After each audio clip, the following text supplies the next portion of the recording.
For 17 years, Stock Car Steel has been a leading materials supplier to the racing industry. We're proud they're a motorsports content partner here at Race Chaser Online. The biggest names in NASCAR trust Stock Car Steel for raw materials such as carbon steel, chrome moly, DOM, aluminum, plastics, and much more. You can't build a race car without the basic materials, and Stock Car Steel is the place to get them. Don't forget to also visit Stock Car Steel's sister company, SRI Supplies, for racing and industry. SRI is the place to go for all your shop supply needs. Nuts, bolts, rivets, tapes, adhesives, cutting tools, chemicals, body shop supplies, paint shop supplies, lubricants, and more. A well-stocked race shop is a winning race shop, and the path to winning begins with 3 letters, SRI. For more information, visit stockcarsteel.com or SRI-supplies.com. Check them both out on Facebook or call them toll-free at 1-888-752-7272, 1-888-752-7272. I'm Jacob Seelman. And I'm Tom Baker.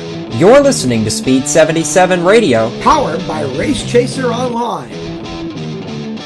We are your home for motorsports.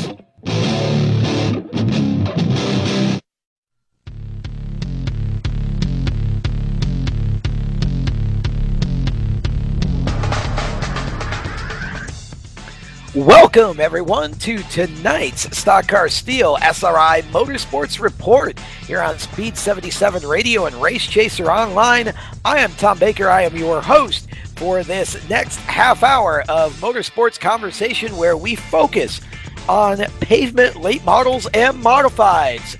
Joining me on tonight's program, and for the very first time, the new co-host of the Stock Car Steel SRI Motorsports Report. Welcome, New England Motorsports Insider and RaceChaserOnline.com staff member Kyle Souza. Kyle, welcome to the show, and I know that this is going to be a fun half hour. Looking forward to working with you tonight and going into the future. Let's talk a little bit about New England Motorsports, specifically the late models and the modifieds. Of course, one of the major series that everybody focuses on all year long up in New England is the Pass Late Model Series, specifically the Pass North Series.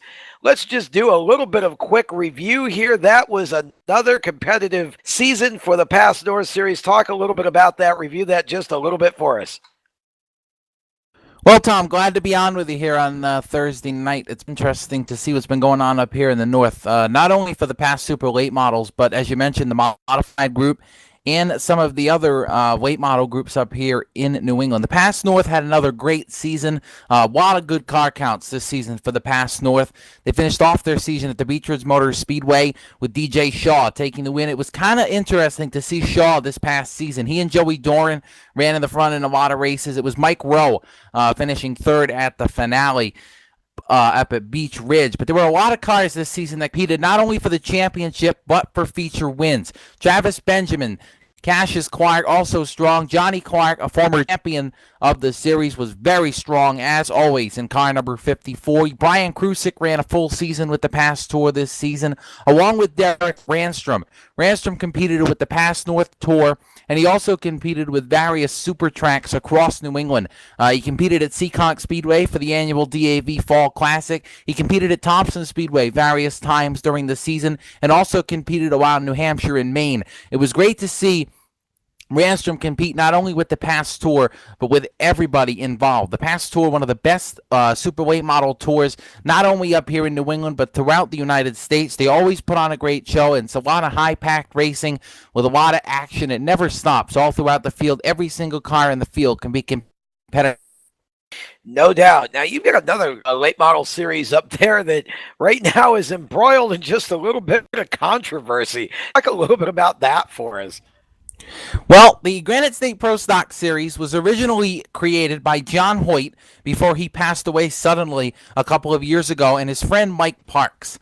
They created the series together 2 years ago, and it's come a long way. They finished off their season a couple of weeks ago at the World Series of Speedway Racing at the Thompson Speedway in Connecticut. Well, before that, there was an incident between current president Mike Parks and the 2013 president. Excuse me there, ladies and gentlemen. Had a little bit of a malfunction, but the 2013 President Mike Parks and 2013 current owner of the Valenti Modified Racing Series, Jack Bateman. Well, it came to be found that Bateman had originally been in the books as the owner of the Gradient State Pro Stock Series, Parks just as the president, but Parks had taken full control. He wanted full control, and when Jack Bateman wasn't going to give it to him, he decided he was going to break off from the Granite State Pro Stock Series and start his own New England Super Late Model Series with the title. Well, Thompson Speedway at the World Series, Parks and Bateman were involved in a small altercation with each other, not able to jump to anything in the end, but it ended up that Parks broke off. Bateman and Parks had an incident at Thompson over different types of scales that were going to be used on the race cars during post-race tech inspection that ended up causing the incident. Parks broke off. He created the New England Super Late Model Series, but this past weekend, Bateman decided that since most of the members on the Granite State Pro Stock Series, including some of the officials, were going to transfer over to the New England Super Late Model Series, it was going to be the fact that now Bateman was going to need the transfership of the ownership over to Mike Parks. He's done that. Parks is in full ownership of the Granite State Pro Stock Series, and they'll kick off their season as they announced this week at the Thompson Speedway for the Icebreaker in April, another one of those biggest events throughout New England. I surely hope you're not going to give me a quiz on this after the show. Well, you never know, Tom. I could be giving you a call after the show. Make sure you are getting the stuff down as we go along. That's insane. So basically, the current owner and the current president of the Granite State Series had a little bit of a dispute over what was going on or who owned the series or whatever, and the president broke off from his own series, but then ended up kind of shrewdly putting a power play and getting the Granite State Series, which he wanted in the first place. Is that about it? That's about right. It was a little bit of a tough circumstance for most of the people involved. I know a lot of the drivers were pretty upset with it. The Thompson Speedway Series has come strong in the last couple of seasons. It's 2 or 3 years old now. Hoyt put it together before he passed away. Mike Parks took over control when he did. And unfortunately, it came up that at the Thompson Speedway they were going to break up, and a lot of the Granite State Pro Stock Series drivers went over with Parks, so it was really when he went to the Granite State Pro Stock Series officials. And glad to see, though, that Bateman came to terms with him, brought the series back. The Granite State Pro Stock Series will go into another great season in 2014.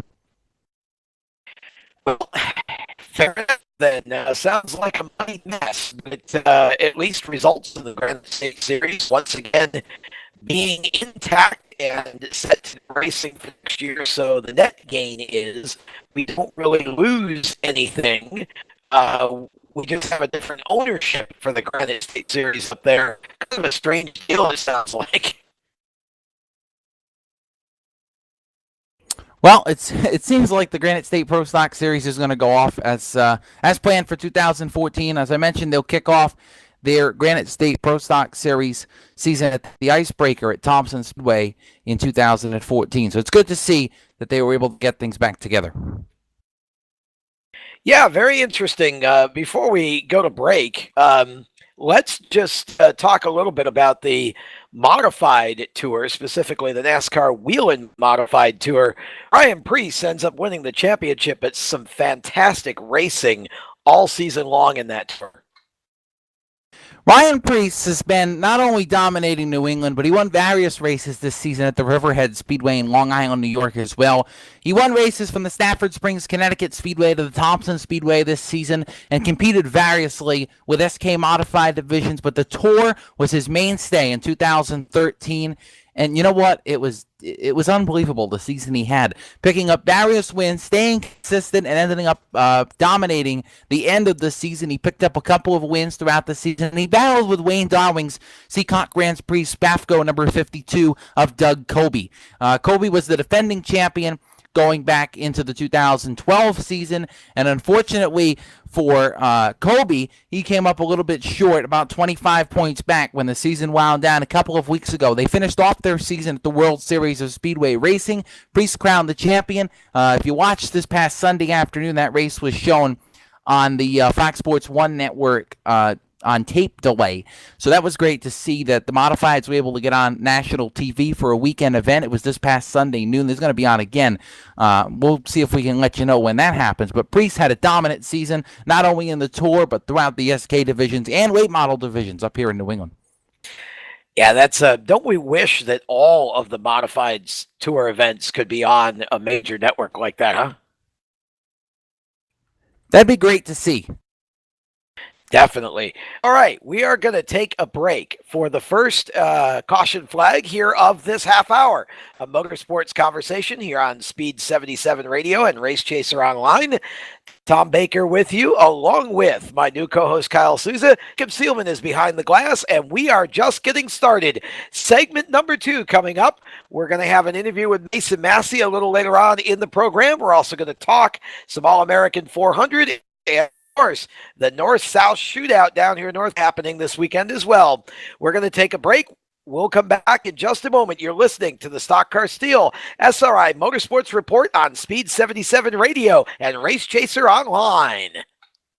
For 17 years, Stock Car Steel has been a leading materials supplier to the racing industry. We're proud they're a motorsports content partner here at Race Chaser Online. The biggest names in NASCAR trust Stock Car Steel for raw materials such as carbon steel, chrome moly, DOM, aluminum, plastics, and much more. You can't build a race car without the basic materials, and Stock Car Steel is the place to get them. Don't forget to also visit Stock Car Steel's sister company, SRI Supplies, for racing and industry. SRI is the place to go for all your shop supply needs. Nuts, bolts, rivets, tapes, adhesives, cutting tools, chemicals, body shop supplies, paint shop supplies, lubricants, and more. A well-stocked race shop is a winning race shop, and the path to winning begins with 3 letters, SRI. For more information, visit stockcarsteel.com or SRI-supplies.com. Check them both out on Facebook or call them toll-free at 1-888-752-7272, 1-888-752-7272. My name is Joe Thompson. I'm 29 years old and have a career that I love as a systems analyst. Career. It still sounds cool to say that word. I never could have gotten on this path without a college degree. And if the college me were here, he'd tell you. I never would have gotten to college without Big Brothers Big Sisters. I could have ended up anywhere, on the streets even. But college? Joe Thompson? Not likely. My big brother helped me out. He taught me I could do anything, at a time when a lot of people were saying just the opposite. And to a 7-year-old, that means a lot. My big brother's name is Phil, and Phil is the reason that this 7-year-old grows up to be a systems analyst. Whether you donate money or time, you're helping Big Brothers Big Sisters help a child, and that can last a lifetime. Start something today at bigbrothersbigsisters.org. Brought to you by Big Brothers Big Sisters and the Ad Council. Hi, this is Jamie McMurray here for RAD, the entertainment industry's voice for road safety. Want to make a difference? It's simple. Be responsible. Plan ahead. Designate before you celebrate. Friends don't let friends drive drunk. Baby, you can drive my car. Yes, I'm gonna be a star. A public service message brought to you by the U.S. Department of Transportation, RAD, the National Association of Broadcasters, and the Ad Council. I'm Jacob Seelman. And I'm Tom Baker. You're listening to Speed 77 Radio, Powered by Race Chaser Online. We are your home for motorsports.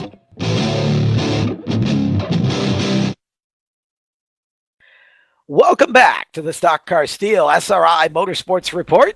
Tom Baker with you, along with Kyle Souza, and we are going to bring our producer out from behind the glass and let him join us at the Racers Roundtable for a couple of moments. Jacob Seelman with us tonight. And Jacob, let's talk a little All-American 400. I know you and I were watching this really closely, this particular event, which took place over the weekend at the Nashville Fairgrounds. Way, not only because Chase Elliott was going for a late model series record of sorts, but Daniel Hemrick was vying for a major championship with veteran Bubba Pollard. Talk a little bit about the event and Chase Elliott, in fact, accomplishing that feat. First off, thanks for letting me out of the cell, Tom. I appreciate it. But yeah, the All-American 400. Once in a while. The All-American 400 certainly was always exciting. Was exciting again this past weekend at the Fairgrounds Speedway as well. As you said, Chase Elliott pulling off the win to complete the Grand Slam, now with wins in the All-American 400, World Crown 300, Winchester 400, and the Snowball Derby, something that no other driver has ever been able to accomplish in his career. And for Chase being just 17 years old, an unreal feat. The kid's going to go places. But you mentioned the championship battle as well, Tom, and it was very, very tight through most of the race. Late race accident claimed. Bubba Pollard, Kyle Benjamin getting swept up in that. Actually, the cause of that incident was Kyle Benjamin, as it was later shown, but Daniel Hemrick ultimately able to claim the championship by a single point. He finishes second as Pollard finishes, I believe it was 20th in the final rundown. A razor-thin margin there at the end. Hemrick gets the $10,000 prize and the Champions Trophy, just adding to his already impressive resume. Yeah, I was going to say, it's interesting how it's been kind of a parallel dream season. Chase Elliott winning the Grand Slam, if you will, and Daniel Hemrick winning the Sunoco Super Series championship in the late models and getting his first ever start in the Camping World Truck Series at the Martinsville Speedway. And of course, that has been followed by a second chance that he'll have this weekend at Phoenix in the Sharp Gallagher Racing truck, and I wouldn't be surprised to see him race Miami either, to be honest with you, Homestead. But, it has been a parallel dream season for those two, and the interesting thing is they're probably going to come to a clash, one final clash at the Snowball Derby coming up next month. Oh, boy. Yeah, the two of them have clashed already once this season, and you're right. It'll happen actually again this weekend at Phoenix, Tom, as it will at the Snowball Derby. Well, that's right. Two more chances for these two to square off, and you mentioned Chase Elliott and Daniel Hemrick both getting their first truck starts this season. Chase Elliott already having a truck win as well, to his credit. Yeah, so again, both of them just parallel dream seasons, and really a spectacular season for both two of the hottest young drivers, and I think two drivers that are going to be very well known and very short in the NASCAR world on a very high level. Both Daniel Hemrick and Chase Elliott running very well, so a good race. The All-American 400, the Nashville Fairgrounds Raceway, just a historic sight, and really look forward to seeing what happens down the road there. I know that that's a track that has just been, it's been closed, it's been reopened, it's been closed, it's been reopened. I surely hope that somebody gets that track going again and can start running it for full seasons in Nashville. It's a fantastic race course and just an oval track that everybody really enjoys, and it's very challenging as well. So that All-American 400 is certainly a legendary race event. It is 29 runnings of the All-American 400 after last weekend, and certainly you and I both hope many more to come. It's a historic facility with a lot of history all the way back into the early days of NASCAR. So great facility, great race, and look forward to it being back again next year. And with that, we are going to take our second caution flag the evening, and our final one at that. When we come back, we are going to hear from Georgia Super Late Model Series rising star Mason Massey, and then we're going to talk some North-South Shootout. Big event coming up this weekend, actually one of two big events here in the Carolinas this weekend, one on the dirt and one on the pavement, but we're going to talk North-South Shootout as well. Still more to come here on the Stock Car Steel SRI Motorsports Report. Stay with us. You're listening to Race Chaser online on Speed 77 Radio. For 17 years, Stock Car Steel has been a leading material supplier to the racing industry. We're proud they're a motorsports content partner here at Race Chaser Online. The biggest names in NASCAR trust Stock Car Steel for raw materials such as carbon steel, chrome moly, DOM, aluminum, plastics, and much more. You can't build a race car without the basic materials, and Stock Car Steel is the place to get them. Don't forget to also visit Stock Car Steel's sister company, SRI Supplies, for racing and industry. SRI is the place to go for all your shop supply needs. Not nuts, bolts, rivets, tapes, adhesives, cutting tools, chemicals, body shop supplies, paint shop supplies, lubricants, and more. A well-stocked race shop is a winning race shop, and the path to winning begins with 3 letters, SRI. For more information, visit stockcarsteel.com or SRI-supplies.com. Check them both out on Facebook or call them toll-free at 1-888-752-7272, 1-888-752-7272. Coming to Tampa Bay, I said we want to win a Super Bowl, and I believe we will. From IamSecond.com. We came close, but never really did win that championship. Former NFL head coach Tony Dungy. At the end of my 6th year, I was fired, and it was one of the biggest disappointments of my life. Next year, I'm in Indianapolis, get to the playoffs, but get knocked out again. And for the next couple of years, it's the same thing. Everyone is saying Colts are never going to win one. And I did wonder, why didn't it pan out the way I thought it would? But I determined that I had to have Christ first, and that everything else came below that, including my own desires. The next year, that ended up being our year to go to the Super Bowl and win it, and it was a wonderful feeling. Every decision I make, I'm going to make it through the lens of Jesus Christ, and He'd guide us to that ultimate victory. Watch Tony's story at IamSecond.com. I'm Jacob Seelman. And I'm Tom Baker. You're listening to Speed 77 Radio, powered by Race Chaser Online. We are your home for motorsports.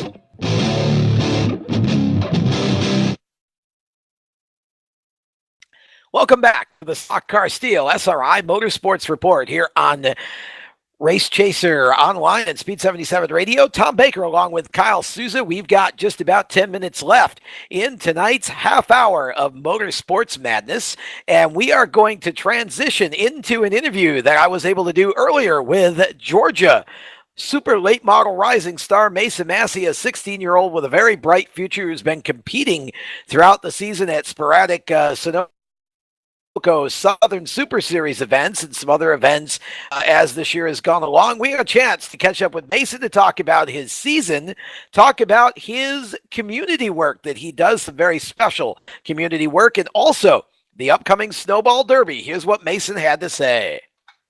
Mason, talk a little bit, first of all, before we get into your big upcoming race at the Snowball, talk a little bit about your season to date, because I know that you've run 8 or 9 of the Sunoco Southern Super Series races, which, as we all know, that title came down to a 1-point win for Daniel Hemrick over the weekend at Nashville. Talk a little bit with us about your experience in that series this year, what you learned from it, and what you were able to get out of this whole season that you can then re-put into running the Snowball here next month. It was a lot of fun this year for us. We had learned a lot.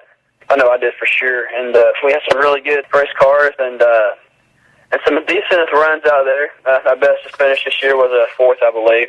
There was a lot of tough competition. Like you said, Daniel Hemrick and Pollard and all them guys. And I learned a lot, and it was an okay year for us. You definitely ran in the top 5 quite often. You had a couple of top 5 runs, top 5 finishes, I should say.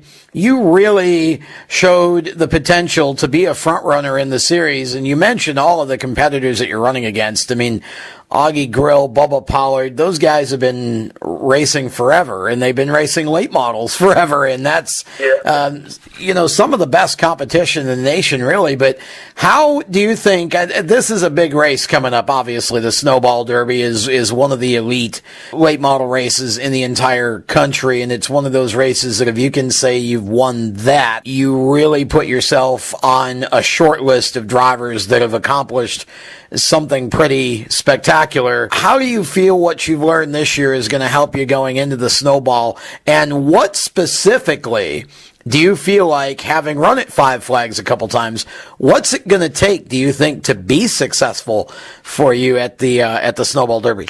I feel like that's what I've learned all this year.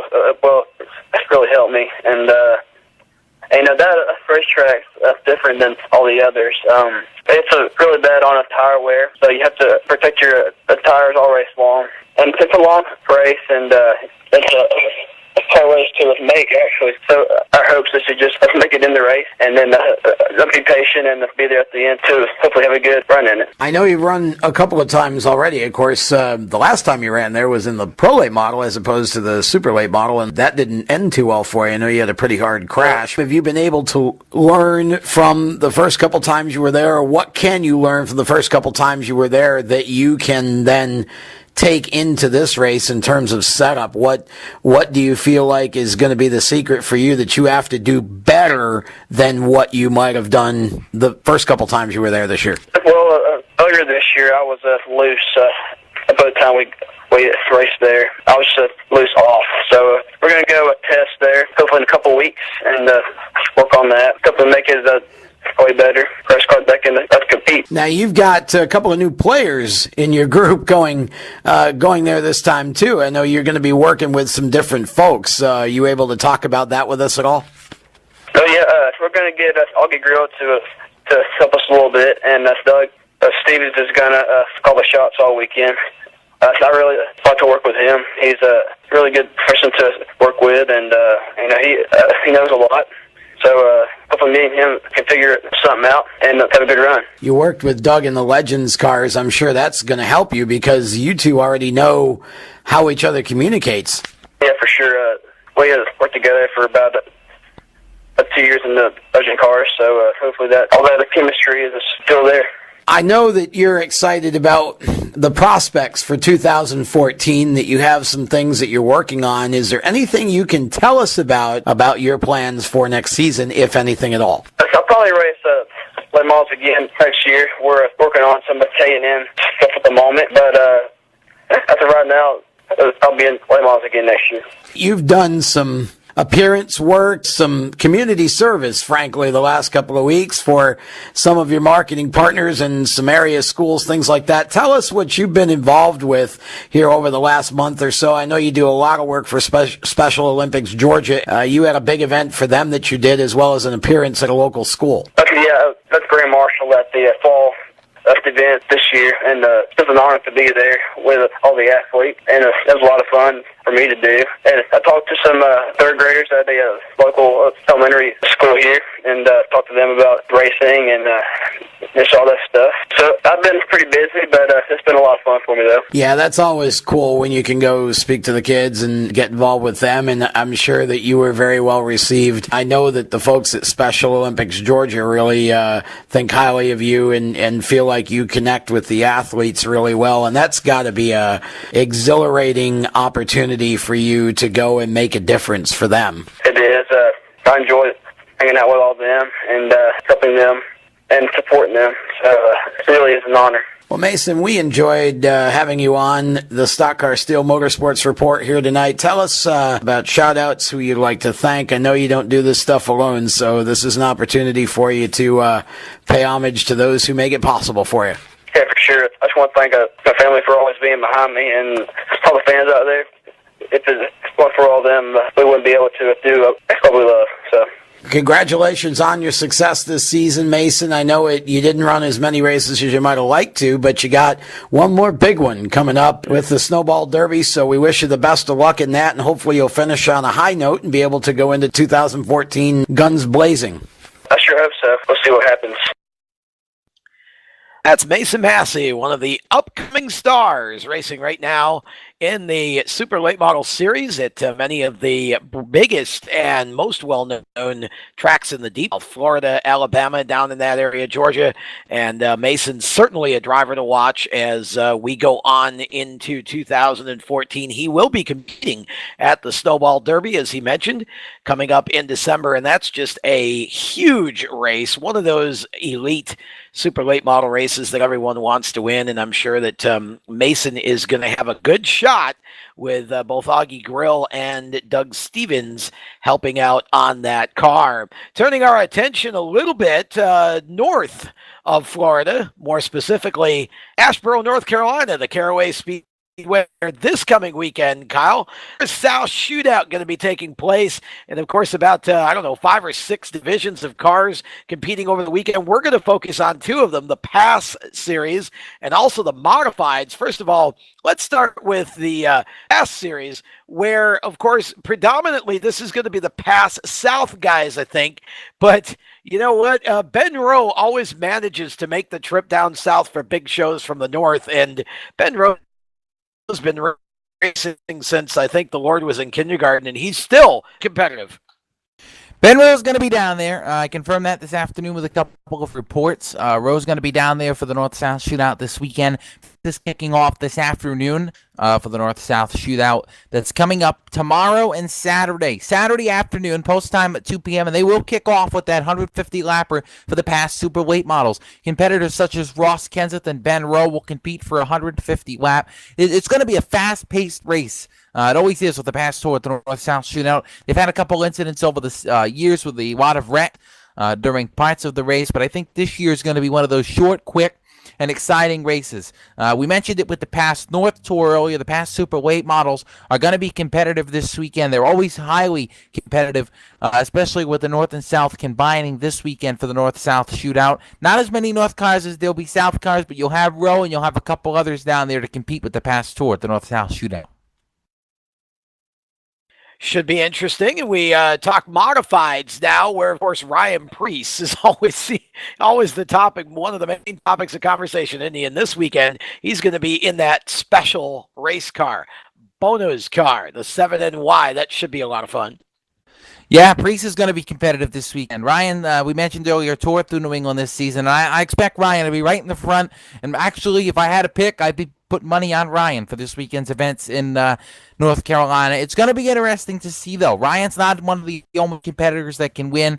Mario Fiore works on Tommy Barrett's modified for this weekend, posted a picture this afternoon on Facebook and mentioned that Barrett actually isn't even there tonight for the practices. He has a class tonight, and he's going to be flying down tomorrow morning for practices and to compete. So there's cars coming from all over, the north, the south, the west. There's cars coming to compete at the North-South Shootout. Past winners of the event include Johnny Bullitt, Donnie Leah. Matt Hirschman's won it 4 times. Expect Matt to be in the front this weekend.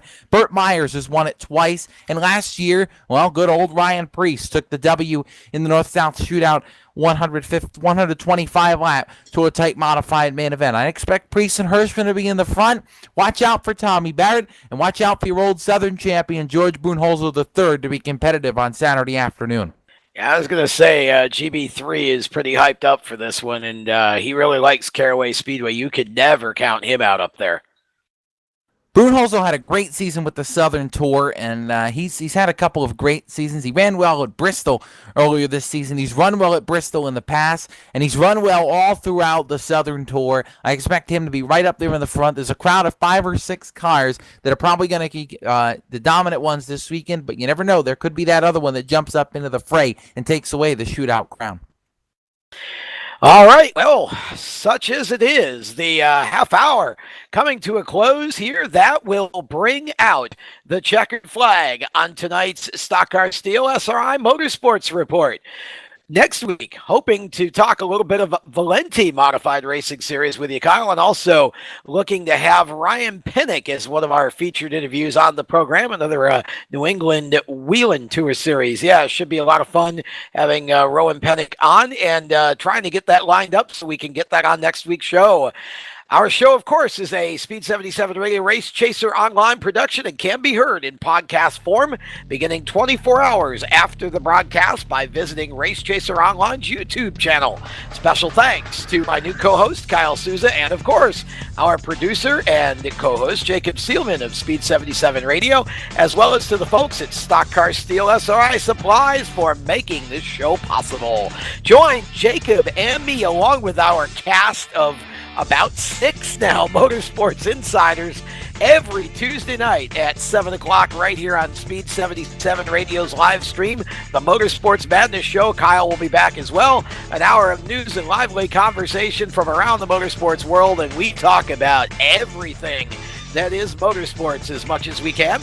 Until next Thursday, I'm Tom Baker for Kyle Souza and Jacob Seelman, inviting you to check out StockCarSteel.com and SRISupplies.com for all your racing needs. For all the news of the day in motorsports, your first choice for short news and driver interviews on the web is Speed 77 Radio, powered by RaceChaserOnline.com. So long, everyone, and have a safe racing weekend.